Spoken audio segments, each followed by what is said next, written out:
หนูรู้สึกซาบซึ้งและขอบคุณในน้ำใจที่ผู้ใหญ่ทุกท่านได้มามอบให้กับเด็กนักเรียนในวันนี้ขอให้สิ่งดีงามที่ท่านได้มามอบให้กับนักเรียนในวันนี้เป็นสิ่งดีๆที่สะท้อนกลับไปส่งเสริมให้ชีวิตและการงานของท่านมีแต่ความสุขและความเจริญตลอดไปแล้วพบกันใหม่อีกในโอกาสต่อไป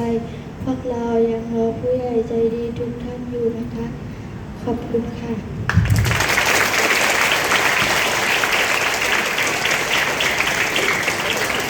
ครับแล้วก็นั่นเป็นตัวแทนของนักเรียนของโรงเรียนคลองเตยวิทยาทั้ง3คนนะครับที่มากล่าวคำขอบคุณในวันนี้นะครับครับในโอกาสต่อไปขอกราบเรียนเชิญท่านประธานนะครับพูด非常感謝今日教育領導教育校內對大學校嘅一個關係一個就助嘅一個台中路徑邊個嘅一個貧窮路徑邊個嘅一個生活，咱學校非常感謝，尤其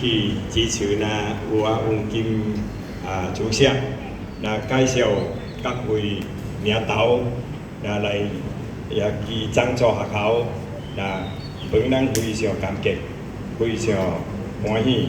得到向大家感謝，祝大家身體健康和健康，